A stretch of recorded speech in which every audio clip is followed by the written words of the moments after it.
এবারে আমরা আলোচনা করব দেয়ার নিয়ে। দেয়ার মূলত একটি ইন্ট্রোডাক্টরি, যা কোনো কিছুর পরিচয় বা ইন্ট্রোডাকশন দেয়, অর্থাৎ কোনো কিছুর অস্তিত্ব সম্পর্কে জানায়, কিন্তু সাবজেক্ট হিসেবে কাজ করতে পারে না। এই জিনিসটা আমাদের একটু খেয়াল রাখতে হবে যে সাবজেক্ট হিসেবে কাজ করতে পারে না। এক্সাম্পলটা দেখলে আরো ক্লিয়ার হব। আমরা কিন্তু দেখতে পাচ্ছি যে বাক্যের শুরুতেই ব্ল্যাঙ্ক আছে, তাই না? তো আমরা জানি যে নর্মালি বাক্যের শুরুতেই কি বসে, সাবজেক্টটা বসে, কিন্তু বলছে যে দেয়ার যদিও বাক্যের শুরুতে বসছে, কিন্তু এটা সাবজেক্ট হিসেবে কাজ করবে না। তাহলে সাবজেক্টটাকে, এটা নিয়ে আমরা একটু পরে আলোচনা করছি। তো আমরা এটা একটু বোঝার চেষ্টা করি যে ও কিভাবে ইন্ট্রোডাকশন দেয়। মূলত কোনো কিছু আছে বা নেই এরকম কিছু বলতে বা জানাতে দেয়ার ব্যবহৃত হয়ে থাকে। যেমন আমরা এই বাক্যটার দিকেই যদি তাকাই, লেখা আছে dash are some students in the class. তার মানে ক্লাসে কিছু শিক্ষার্থী আছে।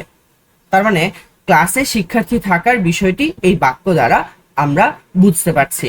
তখন কিন্তু আমরা ইজিলি ইন্ট্রোডাক্টরি দেয়ারটাকে এই ব্ল্যাঙ্কে অ্যান্সার হিসেবে নিতে পারি।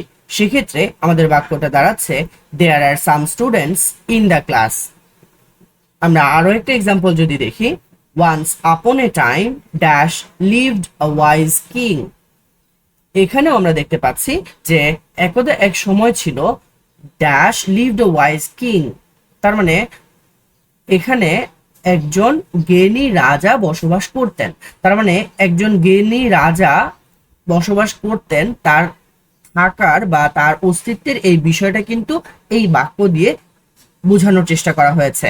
সো এক্ষেত্রেও আমরা কিন্তু ইন্ট্রোডাক্টরি দেয়ারকেই আমাদের অ্যান্সার হিসেবে নিতে পারি, এবং সেক্ষেত্রে আমাদের বাক্যটা দাঁড়াচ্ছে once upon a time there lived a wise king. So একটু আগেই আমরা বলছিলাম যে দেয়ার সাবজেক্ট হিসেবে কাজ করতে পারে না।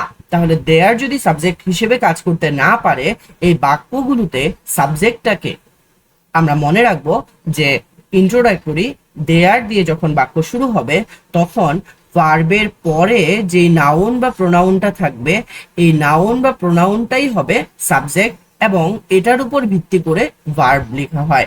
যেমন আমরা এখানে দেখতে পাচ্ছি যে ড্যাশ আর সাম স্টুডেন্টস, তাহলে এই বাক্যটা যেহেতু দেয়ার দিয়ে শুরু হলো, ভার্ব হচ্ছে আর, আর ভার্বটার পর আমরা নাউন পাচ্ছি সাম স্টুডেন্টস, তাহলে এই নাউনটাই মূলত এই বাক্যের সাবজেক্ট হিসেবে কাজ করলো।